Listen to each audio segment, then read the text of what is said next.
What's going on, everyone? We are back on the Boat Renovation Series today. So in the last episode I was getting all the carpet out here, getting it cleaned up and all that good stuff. So I'm going to show you where we're at right now. So as you can see, everything has been pretty much stripped out of here for the most part. So it's pretty much down to just bare metal besides the two sides here that are wooden. So I decided there's a little bit of foam on each side of this that's concealed by these boards. I decided I'm just going to go ahead and keep those. The boards aren't super bad. They're not great, but they're not bad. So I'm going to just go ahead and keep them in here for now. What we're going to be doing today is we're going to be taking this blue insulation sheathing. We're going to be cutting it up and we're going to be putting it in the bottom of the boat. The good thing about this foam here is it doesn't soak up water really bad. Whereas see, like the old foam on that pile that was in it, that stuff soaks up water really bad, which makes it heavier, which in turn doesn't really support the boat that much. So we're going to be using the blue insulation foam.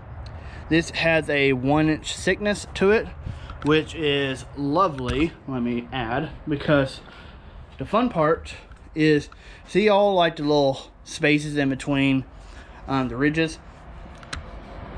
This is about a 1-inch height in between that. So they should fit perfectly down into each of those holes right there in between the ridges. That will create a platform that should be level. And then when we put the actual floor in, it should sit right on top of it and be good to go. So pretty excited about that. I do have the materials for the floor as well. So of course that's going to be going underneath. We have this really large piece of plywood. This is 1/2-inch exterior plywood. So what we're going to do is cut the foam, put it in, cut the plywood piece, put it down. But what we're going to do, since that plywood is just external plywood, is not technically marine grade, we're going to be waterproofing it with Thompson water seal. That'll help make it waterproof. And I got the waterproof Thompson water seal, so it's a little bit extra better.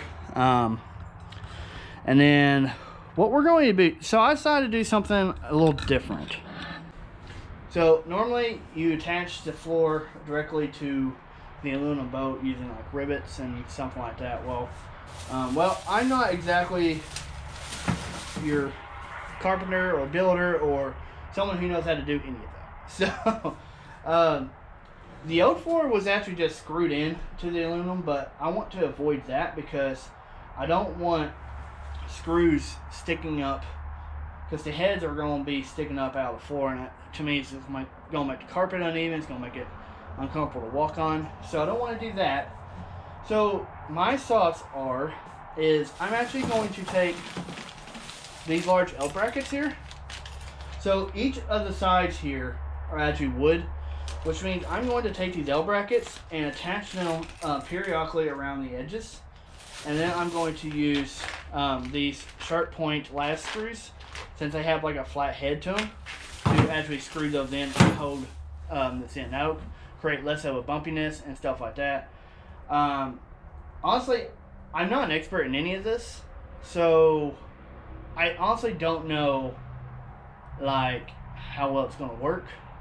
This is just me being very innovative because, like I said, I'm not a carpenter. I don't know what the heck I'm doing half the time, so I have to try to invent things that work for me. I'm not saying this is definitely not the best way to do it, but this is the way I'm going to do it. So I know there's going to be some comments about that ain't the right way, this ain't the right way, you need to do this, you need to do that. I understand. Trust me. I get it. But I don't know how to do any of that. So I'm not an expert. That's not what I went to school for. So I know very basic like carpenter knowledge and everything. I know just what my grandpa taught me growing up.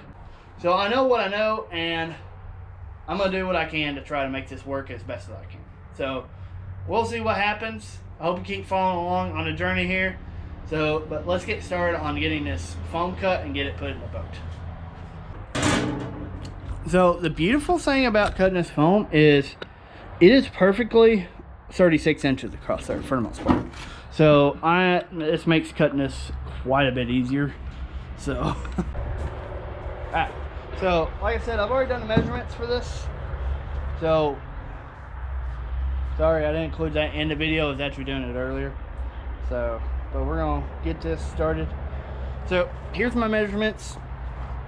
I don't know if you see that too well, but there's the middle of the boat. That's all the measurements. I got pieces I got cut, and then the front of the boat right there, I got to cut that. So let's see what we can do and get this started.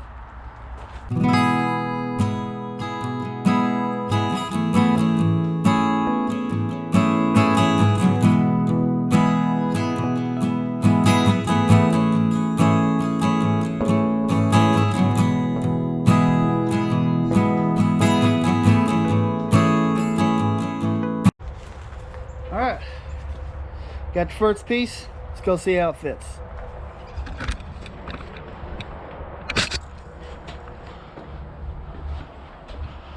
Alright, so the first section is right there. So hopefully this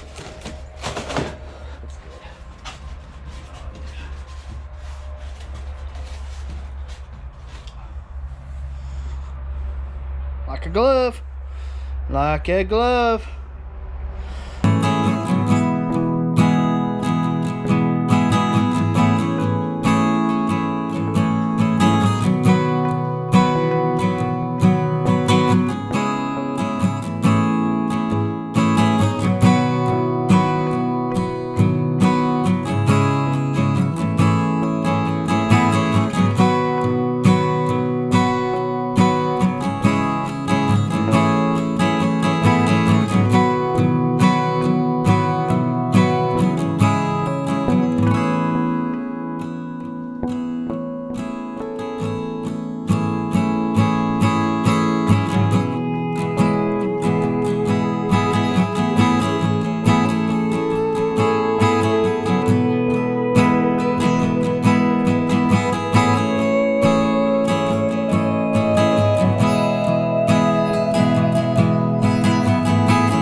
All good, sweet.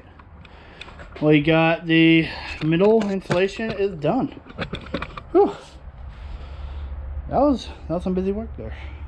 All right, well, that is probably gonna wrap it up for this video.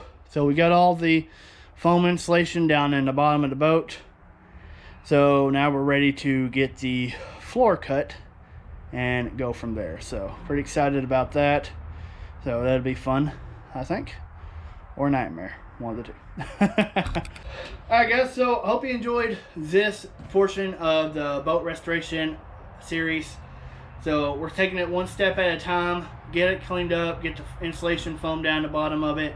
Next comes the floor, and we'll go from there. The floor is going to be a little bit of a challenge just because there's a lot of different angles and stuff I got to measure and stuff. So, but hopefully it's not going to be too bad, and we're going to be able to get it done pretty quick. So, because once we get the floor cut and stuff, then we get to do the fun part, and that's getting the carpet and stuff cut and put on. So I'm excited about that part, just because carpet, and plus it'll make the boat look kind of pretty. Yeah. Again, I asked this in an earlier video. If you think I should paint the outside of this boat, drop me some comments about, you know, what color or something maybe. Or if you think I should just leave it alone, because honestly, I still have not decided. Like, part of me just wants to leave it alone, but part of me also wants to paint it up and make it look nicer. So, I don't know. Drop some comments on what you think. If you want to keep following the boat restoration series, guys, you know what you gotta do. Just drop some thumbs up on this video. And, of course, smack that subscribe button. That way you can follow along on this series, and of course all of our other awesome adventures as well. But I'm gonna close it out here, guys. Till next time, keep it real.